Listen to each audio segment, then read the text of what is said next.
this is an extraordinary book for us to publish. I vividly remember the moment when I first saw the proposal for Harriet's book, and it came in, and there was a picture on the front, the first page of the outline.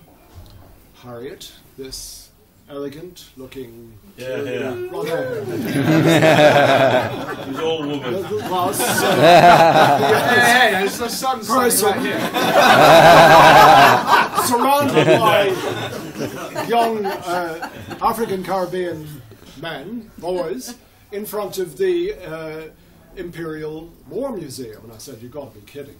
And as I read on, my skepticism completely gave way, and I realized that this was a deeply serious, interesting encounter between two worlds, really, and between not just two worlds, but two kinds of politics, really. And here was Harriet, a conservative writer for the Daily Mail and for various conservative think tanks,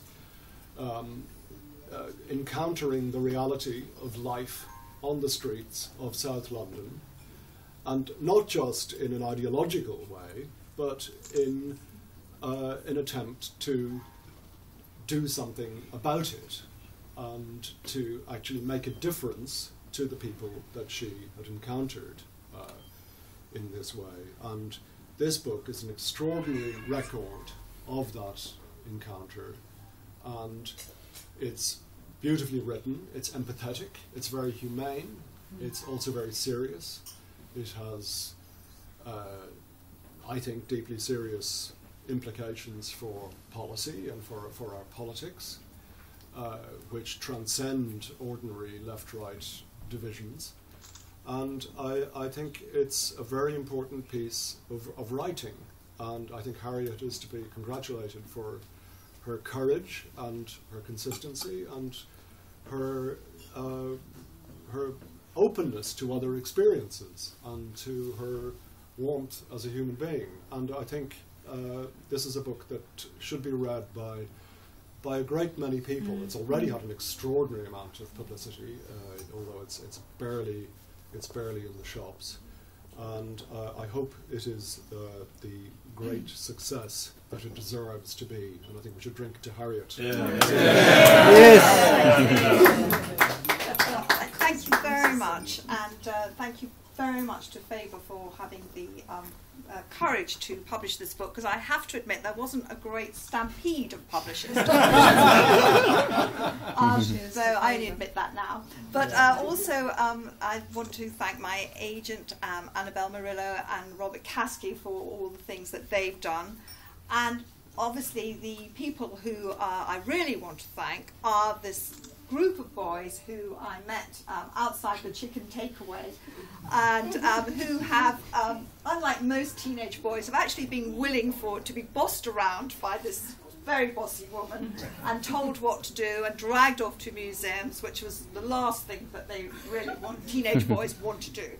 So I actually think that they are really to be thanked. And also to the two people who really inspired this book, neither of which sadly are here today. And one is Tuggy Tug, who was the leader of this gang that I met, and the other is Keith Reid, who the character of Swagger is based on.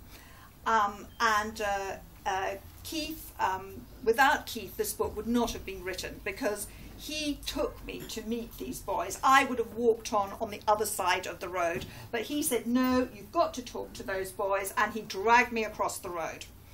And he was determined to try and help these boys, even though he himself had very little, but they made every effort to help them.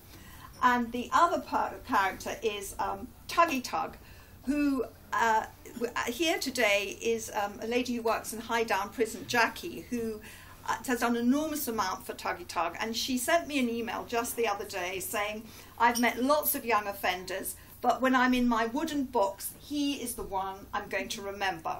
And he really is. I've written a whole book on him. So what I thought, actually, would be the best thing to end here is we've just got a small clip of it was a taster for a documentary by CTVC, which unfortunately never got made because Tuggy Tug was arrested, so it's not what we made. But my son, and I'd just like to thank my children as well, Gabriella, who was my first editor, and Benedict, who has told me what that alien species, the teenage boy, is like. And One put this together, so you go there. you could do